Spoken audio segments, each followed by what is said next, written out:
বিশেষ কিছু আচরণ বা বৈশিষ্ট্যের কারণে কিছু পুরুষকে মেয়েরা কখনোই পছন্দ করে না। নিজেদের স্মার্ট ও ব্যক্তিত্ব সম্পন্ন ভাবলেও মেয়েরা কিন্তু তাদের এড়িয়ে চলেন। নম্র, ভদ্র, গোছালো, স্মার্ট, প্রতিষ্ঠিত ছেলেদেরকে মেয়েরা পছন্দ করে সব সময়।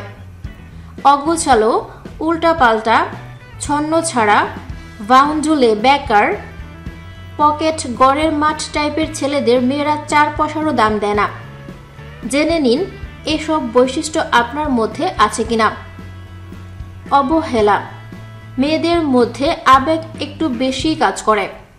যে কোনো কিছুতেই তারা আবেগপ্রবণ হয়ে পড়ে, আর এই বিষয়গুলোকে ছেলেরা অবহেলা করে, যা মেয়েদের খুবই অপছন্দের। জোর করা, ছেলেরা যেসব মেয়ের প্রেমে বেশি পড়ে তারা তাদের খুব একটা পছন্দ করে না। যে মেয়েটি তাকে না বলে দেয় তার সঙ্গেই সম্পর্ক করার জন্য ছেলেরা উঠে পড়ে লাগে। এই অভ্যাস প্রায় প্রত্যেক ছেলের মধ্যেই আছে, যা মেয়েরা পছন্দ করে না। শিশু সুলভ আচরণ করা, যেসব পুরুষ শিশু সুলভ আচরণ করে, যারা যে কোনো ছোট সমস্যায়ও নিজেরা সমাধান না করে অন্যের পরামর্শে চলে। ছেলেদের যতই বয়স হোক না কেন ভিডিও গেমসের নেশা তার কমে না।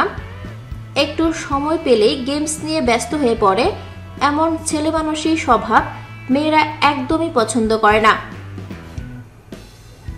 বদ অভ্যাস, যারা ধূমপান ও মদ্যপান করেন। স্মার্ট নয়, যেসব ছেলে নিজেকে ফিট রাখে না, পোশাকে, চলাফেরায়, কথা বলার ক্ষেত্রে স্মার্ট থাকে না, তাদের মেয়েরা জীবনসঙ্গী হিসাবে কখনোই চায় না।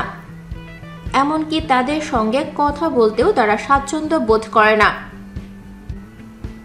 ভালোবাসা প্রকাশ না করলে, যারা কখনোই অন্যের প্রতি ভালোবাসা প্রকাশ করতে পারেন না, শুধু ভালোবাসলেই হবে না, ভালোবাসা প্রকাশও করতে হবে। ভালোবাসা প্রকাশ না করলে মেয়েরা বারবার ভুল বোঝে এবং সম্পর্কের অবনতি হতে থাকে। মন বুঝতে না পারা, যখন কোনো বিষয়ে ঝগড়া হয় তখন মেয়েরা একা থাকতে পছন্দ করে। ছেলেদের সেখান থেকে চলে যেতে বললে তারা আরো বেশি করে থাকতে চায়, বোঝাতে চায়। সেই বিষয়েও মেয়েরা আরো বেশি বিরক্ত হয়। সময় নিয়ে বিরক্তি প্রকাশ, স্বভাবতই মেয়েদের রেডি হতে অনেক সময় লাগে। মেয়েরা সাজতে বেশি সময় নিলে ছেলেরা রাগ করে, আবার সুন্দর না লাগলে অন্য মেয়েদের প্রতি আকর্ষিত হয়। এমন দোটানা স্বভাবের ছেলেদের মেয়েরা পছন্দ করে না। থ্যাঙ্কস ফর ওয়াচিং ভিডিওটি ভালো লাগলে লাইক প্রেস করুন এবং শেয়ার করে সবাইকে দেখার সুযোগ দিন। পরবর্তী আপলোড পেতে চ্যানেলটি সাবস্ক্রাইব করে আমাদের সাথে থাকুন। ধন্যবাদ।